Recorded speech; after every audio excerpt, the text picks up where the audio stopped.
آج میں ڈاکٹر صوفیہ شیری کی ایک کہانی لے کر حاضر ہوا ہوں، کہیں پھر تو نہیں۔ تو تم نے کیا سوچا؟ حسب معمول میں ریڈیو اسٹیشن جانے کی جلدی میں تھی، سو جلدی بازی میں ٹی وی پہ 5 منٹ میں 25 خبریں سنتے سنتے ناشتہ کر رہی تھی، اور وہ بھی ناشتہ سے فارغ ہو کر میرے پاس ہی بیٹھا تھا۔ اس کی نگاہیں ٹی وی اسکرین پہ جمی تھی، جس میں پلک جھپکتے ہی منظر بدل رہے تھے، اور منظر کے ساتھ خبریں بھی بدلتی جا رہی تھی۔ پہلی خبر: فلاں شہر میں 5 سالہ بچی کے ساتھ ابروریزی قتل۔ ایک اور زوردار میوزک۔ پھر دوسری خبر: ڈائن ہونے کے شبہ میں ایک بزرگ خاتون کو زد و کوب کیا گیا۔ پھر تیز میوزک۔ تیسری خبر: جے شری رام کہلوانے کی کوشش، ہجومی تشدد کا ویڈیو وائرل۔ وہ خبروں کو اتنی توجہ سے سن رہا تھا کہ میرے سوالوں پر دھیان ہی نہیں دے پایا۔ میں نے پھر ٹوکا: تم نے کوئی جواب نہیں دیا؟ جی ہاں، کہیے۔ آخر تم کس دنیا میں ہو؟ آگے کیا کرنا ہے کچھ سوچا ہے تم نے؟ تم نے 2 دن کا وقت مانگا تھا، پھر کیا فیصلہ کیا؟ میں نے ناشتہ سے ہاتھ رک کر اس کی جانب دیکھا، پر وہ میری طرف دیکھ ہی نہیں رہا تھا۔ اس کی نگاہیں تو ٹی وی اسکرین پہ جمی تھی، جس پر اس نوجوان کا زخموں سے چور جسم ہسپتال کے بستر پر پڑا ہوا تھا۔ انجانے خوف کی لہر میرے اندر سرایت کر گئی۔ میں نے نظر گھما کر اس کے چہرے کی طرف دیکھا، جہاں خوف، غم اور غصہ کے ملے جلے اثرات آپ رقص کر رہے تھے۔ تم تو ماشاءاللہ کافی ذہین ہو، اور اپنی کلاس کے ٹاپر بھی۔ مقابلہ جاتی امتحانات اور سرکاری نوکری کے بارے میں کیوں نہیں سوچتے؟ معقول آمدنی، رہائش، کوارٹر، اور ساتھ میں عزت اور وقار بھی۔ تم اپنی تعلیمی سفر کے ساتھ ساتھ IAS IPS کی تیاری بھی شروع کر دو، کیا خیال ہے؟ میں سوچ رہا تھا کہ آگے کی پڑھائی کسی باہر ملک میں کروں، اس نے مجھ سے نگاہیں چراتے ہوئے قدرے جھجکتے ہوئے کہا۔ مجھے جھٹکا سا لگا، میں سر سے پیر تک کانپ گئی۔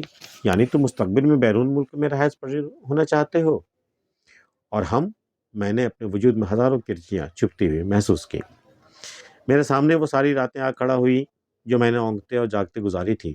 تمہیں تو ہمارے درد کا اندازہ نہیں ہے جو ہم نے محسوس کیا تھا جب ڈاکٹر نے تمہاری پیدائش کے بعد تمہیں انکیوبیٹر پر رکھتے ہوئے کہا تھا، بچے کے سینے میں زبردست سردی لگ گئی ہے، سانس لینے میں تکلیف ہو رہی ہے، دعا کریں کہ بچ جائے۔ تمہارے آنے کی خوشی تمہیں کھونے کے خوف میں بدل گئی۔ ڈاکٹروں کے کئی دنوں کی نگہداشت اور ہماری دعاؤں نے تمہاری سانسوں کو ہموار کر دیا، پر ڈاکٹر کا کہنا تھا کہ بچے کا بڑا خیال رکھنا ہے، خاص کر بدلتے موسم کی سرد ہواؤں سے 9-10 سال کے بعد ہی دوسرے بچوں کی طرح مکمل صحت یاب ہو پائے گا۔ بڑی دعاؤں سے تمہیں واپس پایا تھا۔ میرا آرام، میری نیند تم پر قربان۔ میں راتوں میں چونک کر اٹھ جاتی، کہیں تمہارا بستر گیلا تو نہیں ہو گیا، کہیں زیادہ پسینہ تو نہیں آ رہا ہے، کہیں کوئی سرد ہوا کا جھونکا تمہاری سانسوں کا دشمن تو نہیں بن گیا۔ گرم تیل کی مالش کرتی، پوری رات تمہیں گود میں لیے اونگتی رہتی کہ بستر پر جاتی تمہاری نیند ٹوٹ جاتی تھی۔ ہم نے کبھی دوسرے بچے کے بارے میں سوچا بھی نہیں کہ ہماری پوری دنیا تو تم تھے، پر اب ہماری دنیا نے ایک نئی دنیا دیکھنے کا فیصلہ کر لیا ہے۔ تم یہاں ہمیں تنہا چھوڑ کر دور دیش میں اپنی دنیا بسا لو گے، اور یہ فیصلہ تم نے صرف 17 سال کی عمر میں کر لیا۔ اس نے تڑپ کر میری جانب دیکھا اور کہا، آپ نے سوچا بھی کیسے کہ میں آپ لوگوں کو تنہا چھوڑ دوں گا؟ اس کی آنکھوں میں میری محبت نمی بن کر تیرنے لگی۔ پر اس کی کیا ضرورت ہے؟ ایسا کیا ہے غیر ملک میں جو اپنے ملک میں نہیں؟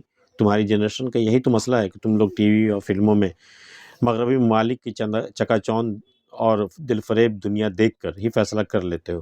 پر یاد رکھو، ہمیشہ ایسا نہیں ہوتا۔ ایسا نہیں ہے، اس نے نہیں پر زور دیتے ہوئے کہا۔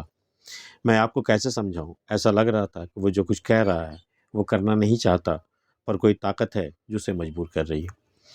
تم کہیں بھی جا کر اپنی نئی دنیا بسا سکتے ہو، کمزور پودے سے تناور درخت بن سکتے ہو، پھل پھول سکتے ہو، پر ہم کہاں جائیں گے؟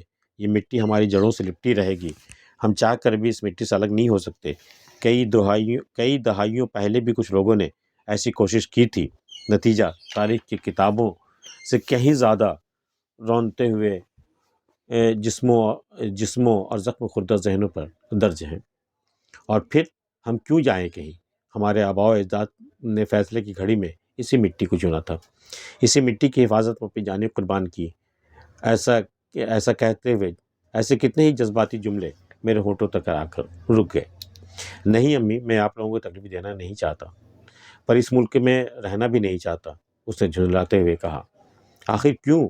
ایسا کیا ہو گیا میرے بچے کہ تم نے اس ملک سے رشتہ ہی توڑ لینے کا فیصلہ کر لیا ہے؟ ایک غلط فیصلہ پوری زندگی کا رخ بدل سکتا ہے۔ میں اسے سمجھا رہی تھی کہ ٹی وی پر 25ویں خبر آئی۔ عبد الخالق کو گوشت رکھنے کی شبہ میں پیٹ پیٹ کر ہلاک کر دیا گیا۔ یہ سنتے ہی اس کی آنکھوں میں خون اتر آیا اور میری رگوں میں خون منجمد ہو گیا۔ میں سوچنے لگی کہ تمہیں موسم کی سرد ہواؤں سے تو بچا لیا، پر زمانے کی گرم ہواؤں سے کیسے بچاؤں میرے بچے۔ کہانی یہاں ختم ہو جاتی ہے۔ آپ کو صوفیہ شیری کی کہانی کیسی لگی ہمیں بتائیے گا، اور اگر آپ نے ہمارے چینل سبسکرائب نہیں کیا تو کر لیجیے گا۔ ملتے ہیں پھر کسی اگلی ویڈیو میں، تب تک کے لیے اللہ حافظ۔